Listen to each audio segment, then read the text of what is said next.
Morning light, we bloom again. From the deep we rise within. Down below, then we ascend. Lotus heart, lotus heart, lotus heart, we bloom again.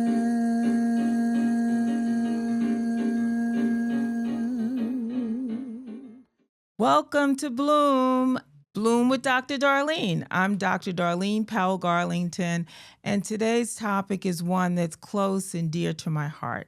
Some of the most rewarding work that I've done, the work is sacred work, is to work with our military. And I've worked with many families, but there's two very special couples that are going to share their message today. Both couples have unfortunately been deployed or moved to other locations, so I no longer get to see them in person. But the first couple I'm going to talk about Brandon and Kathleen. Amazing couple. Just God-filled couple that show it in the way that they interact with everyone. So when I first met Brandon, tough guy, tough Marine, and he served 2 tours in Afghanistan and 2 tours in Iraq and saw horrific things, lost some of his battle buddies. But his resiliency is so incredible. He went through healing from the trauma, but amazingly. And I was just honored and privileged to be able to work with him. Hi, everybody. I'm Brandon, and this is my wife, Kathleen, and we're both honored to be with Doc as she starts this podcast endeavor. And we'd kind of like to share with you our perspective of the military and the challenges that we faced in our marriage up to this point. I think what we're going to do first is we're going to start by answering some of the questions Doc asked. And the first question is for us to tell a little bit about our background and our love story. We are high school sweethearts. We started dating my junior year, his senior year of high school. And he graduated, went straight to the Marine Corps. And then after his first deployment, we got married. And this June will be 19 years of us being married. Then immediately following my return from, my second deployment, we were blessed with our first daughter. And in 2008. And then I went and did some special duty stuff, and we ended up having our second daughter in 2012. So in total, we're a family of 4, and I've recently retired from the Marine Corps after 21 years, and like she said, we've been together for 19 of those years. So if anybody knows anything about the challenge and struggles as much as I do, it's the woman sitting next to me. So moving on, says that Doc wants to ask us what the greatest challenge in marriage is, and I think what we'll do here is we'll probably answer it individually, because I'm sure the perspective is different, for the service member, separate from the spouse for sure. So Kathleen, what was your biggest challenge in these beautiful 19 years? I think array of challenges. The biggest one would be that we were learning how to be adults, also learning how to be parents, and learning how to be a married couple on top of having your career in the Marine Corps, which causes its own, being a service member causes its own challenges, and the lonely days, nights, weeks, months, years would be the challenge of us continually trying to stay together while everything's trying to rip us apart. And I'm sure I didn't make that any easier, because the Marine Corps fosters remaining a child as long as possible. That's a joke, by the way. But I would have to say, I'd have to agree with her on many fronts. But I think individually for me, one of my biggest challenges, throughout our marriage, um, was something that hits kind of more as a man. So the military took me away from everything that society tells you you're supposed to do. I think hindsight, 20 years deep looking back now, you can say that I was honestly providing. But throughout those 20 years, it was, trying to find that balance between being a good Marine, a good husband, a good father, and trying to do those simultaneously. It just seemed borderline impossible because you're away so much, training for so many other things. You are often left wondering, am I doing enough in this part of my life? So I think in general, I'd say the biggest challenge was ultimately just measuring up and kind of trying to figure out if I had what it take to keep pushing forward. Jack of all trades, master of none. Yeah, for sure. But I think that just brought what I appreciate, that we just always kept fighting. One team, one fight. So obviously we have many perspectives of that. Whenever we got married, we took that as our covenant with God, and your wedding band signifies a unity circle, that it's infinite. So there is no giving up. You only fail when you quit trying. So no matter how high or how big issues may seem, just one step at a time, climbing from the valley to the mountain. And I would have to say that's definitely the best thing about, walking in life, on this journey with somebody, right? That blessing that you have. Like, I would have to say 100% that she is like my biggest blessing. Because through all the highs and all the lows, like, I don't think I've ever had somebody in my corner the way that she's been there. We were joking earlier about making this video, and I told her, there are times that I felt she enjoyed, or supported me being a Marine more than I actually wanted to be a Marine. But I mean, that's case in point in every aspect of our life. When I don't have what it takes to keep putting one foot in front of the other, she's there. When she doesn't have what it takes to put one foot in front of the other, I'm there. And I think exactly, just to put on emphasis on what Kathleen just spoke about, it's like being there for each other, being in each other's corner every step of the way. You don't see that traditionally today. Hell, I can't say that I've seen it ever, really. So I'd have to say that that's my biggest blessing for sure. Just having a woman by my side that's fighting the same fight in the same direction, hands down, easily, Mike, from my perspective. But moving on, it says, how can you be more loving to yourself in marriage?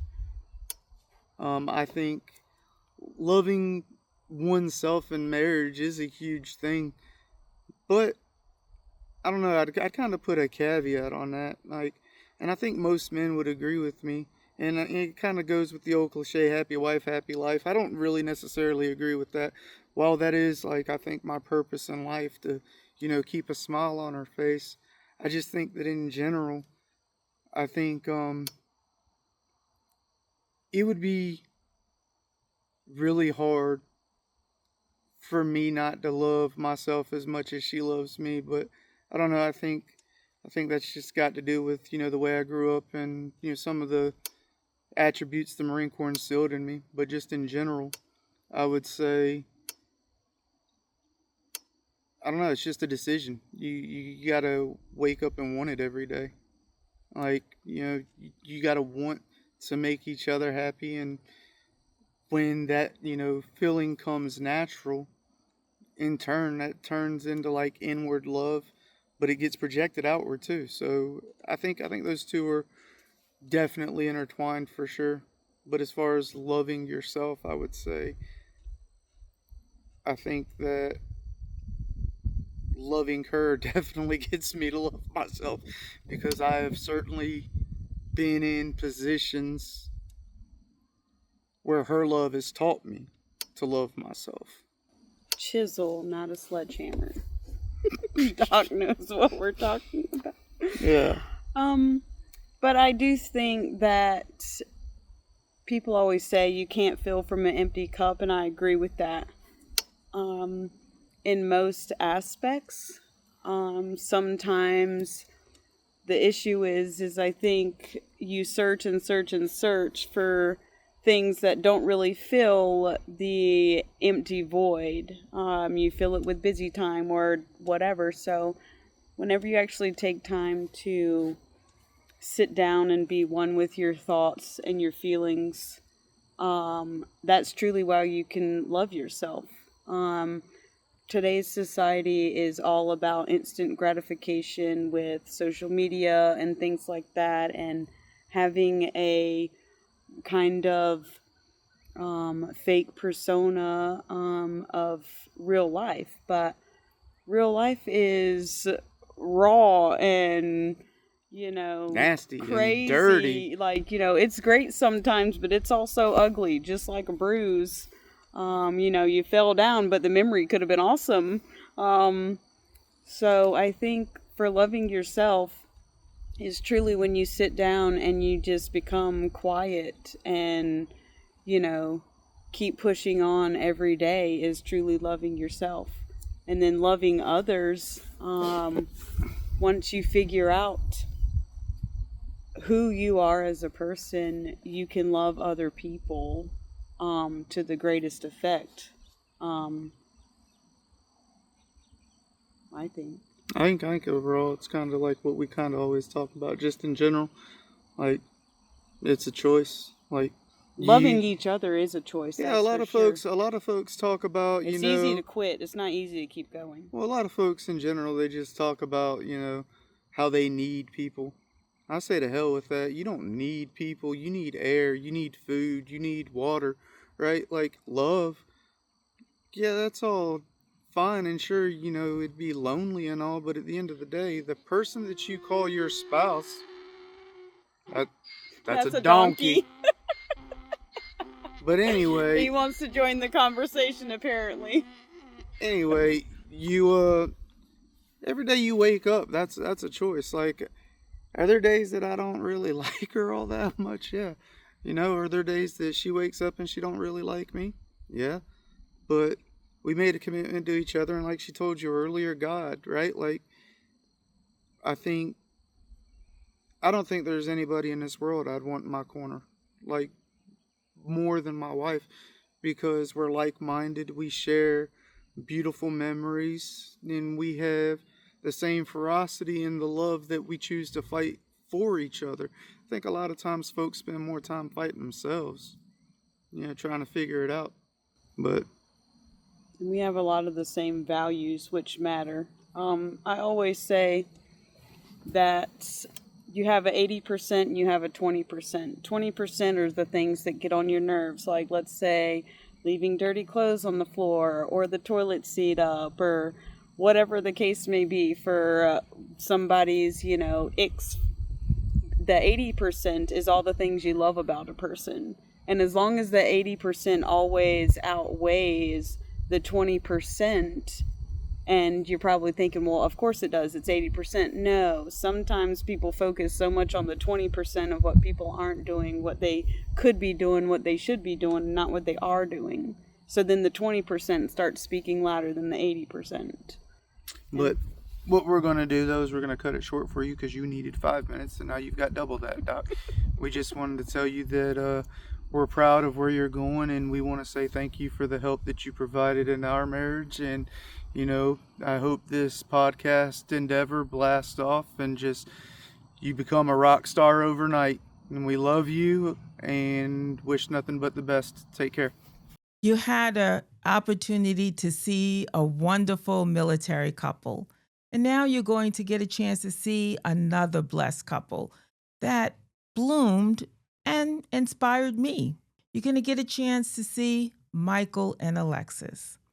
And Michael is a recruiter for the Navy, and he is phenomenal in the way that he engages young people and helps them to make the difficult decision to sacrifice their life to protect us. And he does it with such grace and such dignity. And again, I was honored to be able to work with him and Alexis. Now, interestingly, Alexis didn't like me at first. They were going through, like all of us, communication challenges. And when she first came into my office, and she loves to tell this story, she was like, I'm not coming back again. I'm not talking to this lady. And then Alexis and I began to work together. And she is just, again, I talk about my countertransference when I'm working with young women, and I see them as my daughter. And I keep the boundaries, but I work through that because they know I have lots of agape love for them. Michael and Alexis. Dr. G, Hi. we miss you A lot. and we love you. Please come visit. So, for the video that she asked us to do, my name is Michael. This is my beautiful wife, Alexis. A little bit about us. I've been in the military now for 16 years. We have been married for 13 of those 16 years. Been together 14 of them, technically. But it's a little backstory. We've been all over the country, from Washington State to Rhode Island to New York. Now we're in Virginia. It's not the easiest being married to a military man, right? So for the first question we were asked to answer. Oh, don't forget the kids. Oh, We have two kids. we have two beautiful kids and We have three three beautiful dogs. dogs. So can't forget about them because they're loud and obnoxious. But for the first question we were asked to answer is, what are the greatest challenges in marriage? Yeah. So I think like one of the biggest challenges that we run into is communication. And like truly feeling heard from one another and not just listen to, but like you actually grasp what I'm saying. So I think that's one of the things that we have heavily worked on over the years, thanks to Dr. G. Yes. Yeah, that would be mine. What about you? Greatest challenge is feeling like you're enough. Making sure that each person in the marriage's cup is filled. That you're not just kind of going through the motions, and making sure that it just doesn't feel like work. So I think that would be my greatest challenge. I mean, marriage is hard, but Well, I you know get what I it. mean. I know. Stop. So the next question is, what are the greatest blessings in marriage? I'm going to start with that one. Right? I can't speak for all marriages, obviously, but for us specifically, I think one of our greatest blessings is the fact that we grew up together. What I mean by that is we built a solid foundation. We've been through hell and back. We literally started with nothing. We started with nothing. I mean, we slept on a floor. We didn't even have a couch, to No. be honest with you. I like shipped 6 boxes of my stuff from my mom's house. After telling her 3 weeks prior I was 3 weeks moving prior. cross country. Not that and we were married, but that you were moving. yes, we didn't tell them that part. And then another blessing, honestly, is that she's more than just my best friend. Don't cry, please. I'm gonna do my best. And just honestly, like the sheer laughter, like where we've been and where we've gotten to now. We used to fight and not talk for weeks. Now it's a fight, and 2 hours later, we're dancing and laughing in the kitchen. So for me, I think that's the biggest blessing. Yeah, I feel like you read my notes. I was gonna say, honestly, I think the biggest blessing is, and it's very cliche, but like I'm literally married to my best friend. And what I mean by that is everything. Like, this man knows my good days, my bad days, my in-between days, when I'm off, when I'm on, everything in between, when I'm quiet, when I need a snack. I don't even need to be talked to, just a little drop-off snack and a walk out. I can tell this man everything and anything, and he knows everything and anything. And I think just going through all of that together is something I truly hope for with our girls. And gosh, I constantly tell them, like, do not settle for a man until he can outshine your father. There's nobody. Yeah. But truly, like, the qualities that he bears is just truly a blessing, and what I'm extremely grateful for every day. What do we got next? Well, that's pulling on the heartstrings. How can you be more loving to yourself in marriage? That one kind of threw me, kind of stumped me a little bit. So for me personally, I think it's the ability to set boundaries. I am a put myself last kind of person, and a people pleaser, because I don't like to fail. So I think that's been one way that I could love myself more in the marriage. And it's not like I don't like saying no to Miss Alexis, because she's spoiled, but Vice versa. yeah, vice versa, yeah. But I think setting healthy boundaries, not in the sense of like I need alone time kind of a thing, because I could spend every waking day with her. It's more of, just I guess healthy boundaries for me. I think how I can be more loving to myself, and to kind of like piggyback off of what you said when you said not to take alone time for yourself. I think it's just honestly allowing myself to take that alone time and not feeling guilty about it. I think I have, I don't want to say such a need for alone time, but we all have that need for just a decompression moment. And I think when I take those moments for myself, I truly feel such guilt that I've just left the house to sink for, whether it's the 10 minutes or the hour or whatever it is that I take to myself, and constantly trying to juggle my schedule around others to not feel like I'm being a burden. I think getting out of that mindset of feeling like a burden would be a lot more loving to myself. Oh, baby steps. We're working on it. We'll get there. Then the last thing was, how can you be more loving to your partner? For me, it's being more mindful of what she needs help with. Alexis tends to put the world on her shoulders, and not until she spirals do I kind of catch the hint. Until I catch the hint that I need to help her, because I am probably one of the most oblivious people you'll ever see. I have permanent horse blinders on, but for me, it's being more acts of service for her, making sure that I don't need to be told what to do. It's more of just like hey, this needs to be done, please just recognize that. So that's how I can definitely be more loving to her. And then her, quality time, of course, and for her, I got lucky. It's, max of 20 minutes, and then she gets like, you're too close, go away. I need my personal space. Yeah. I think how I can be more loving to my partner is knowing that you do live in that blinders state is just allowing you more grace, and not feeling or not making you feel like it's the end of the world for whatever it is that I've just allowed myself to spiral about. True. But also making sure that, I make sure that you always feel like you are enough, because you are. Yeah.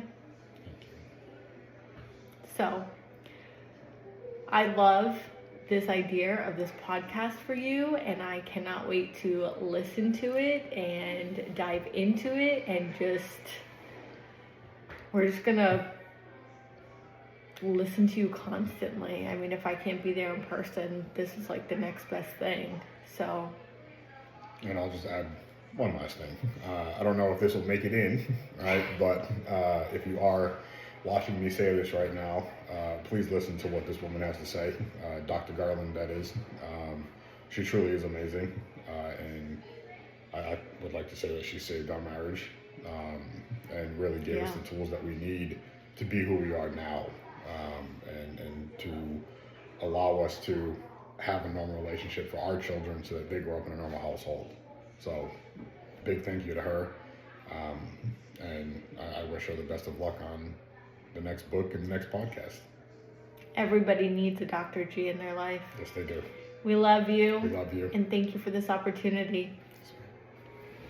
Thank you to the two wonderful military couples that shared in intimate ways their experiences and the challenges of being a military family.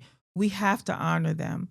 We have to take the time to let them know how much we appreciate them, and not just the service member, but the spouse who has to navigate all of the challenges, especially when their significant other is deployed.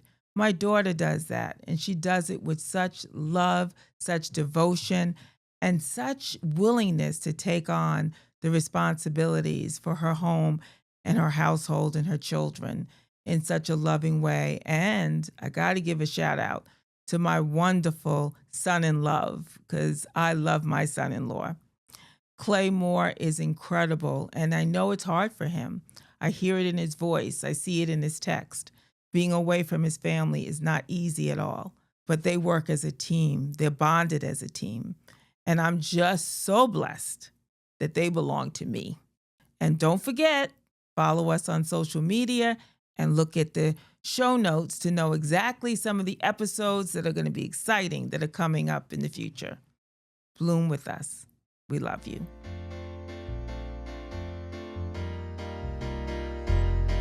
Morning light, we bloom again. From the deep we rise within. Down below, then we ascend. Lotus heart, lotus heart, lotus heart.